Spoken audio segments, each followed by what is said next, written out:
ఒక సంస్థ అభివృద్ధికి ఎలాంటి ఉద్యోగులు అవసరం, వారికి ఎంత మొత్తం జీతాలు ఇవ్వాలి, వారిని గరిష్టంగా ఎలా వినియోగించుకోవాలి, వారిలో ఎలాంటి స్కిల్స్ ను అభివృద్ధి చేయాలి, ఇటువంటి విషయాలను అంచనా వేయడం మానవ వనరుల విభాగం బాధ్యత.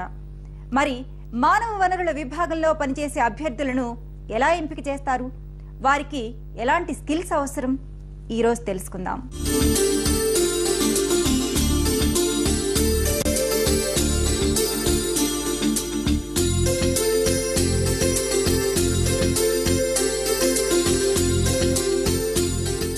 Good morning friends.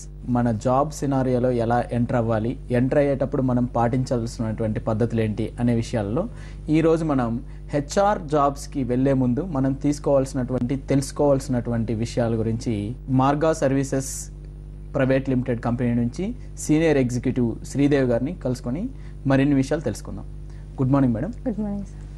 మీరు హెచ్ఆర్ పీపుల్ని మీ కంపెనీకి రిక్రూట్ చేసుకునే ముందు మీరు ఫాలో అయ్యేటటువంటి పద్ధతులు ఏంటి? బేసికల్లీ రిక్రూట్మెంట్ ప్రాసెస్ అంటే హెచ్ఆర్లో మనం చూసేది ఫ్రెషర్స్ అయితే ఎంబీఏ హెచ్ఆర్కి ప్రిఫరెన్స్ ఎక్కువ ఇస్తాము. It's not that totally MBA HR అని, even if degree they must have the qualities of HR, like 3 things which is very much required. 3 qualities ఎక్కువగా ఉండాలి.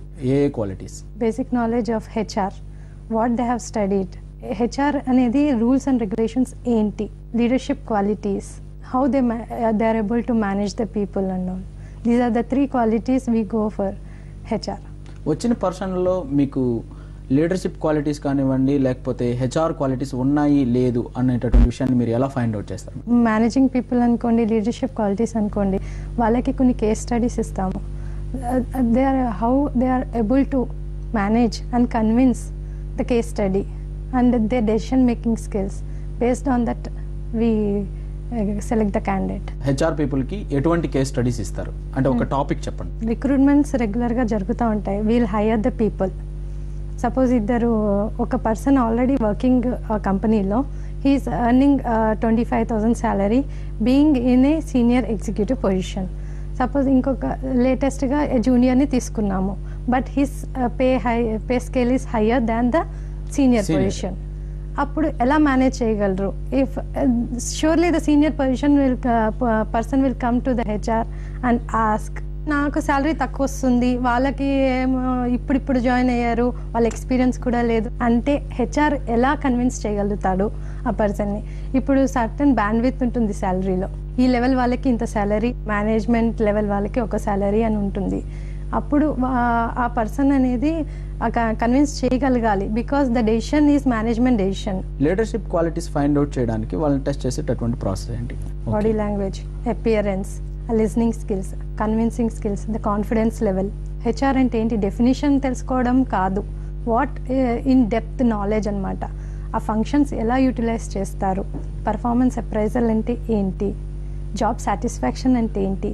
We have different types, different levels in HR. Like selection ఉంటుంది, will have separate performance appraisal ఉంటుంది. అలా different types, different channels ఉంటాయి. అందులో ఏది వాళ్ళు ఇప్పుడు సపోజ్ ట్రైనింగ్ అండ్ డెవలప్మెంట్ తీసుకున్నారనుకో, ట్రైనింగ్ ఎంప్లాయీస్కి ప్రొవైడ్ చేస్తున్నారు. ఆన్ జాబ్ ట్రైనింగ్ ఉంటుంది, ఆఫ్ జాబ్ ట్రైనింగ్ ఉంటుంది. ఆ ట్రైనింగ్ ఎలా ప్రాసెస్ చేస్తున్నారు, ఆ ట్రైనింగ్ వల్ల ఎంప్లాయీస్ సాటిస్ఫై అవుతున్నారా లేదా, ఎంతవరకు ఎంప్లాయీస్కి అంటే జాబ్ పర్ఫార్మెన్స్ ఇంప్రూవ్ అవుతుంది దీనివల్ల అనేది వాళ్ళు తెలుసుకుని ఆ డీటెయిల్ ప్రాజెక్ట్ రిపోర్ట్ తయారు చేస్తే that will be very much helpful.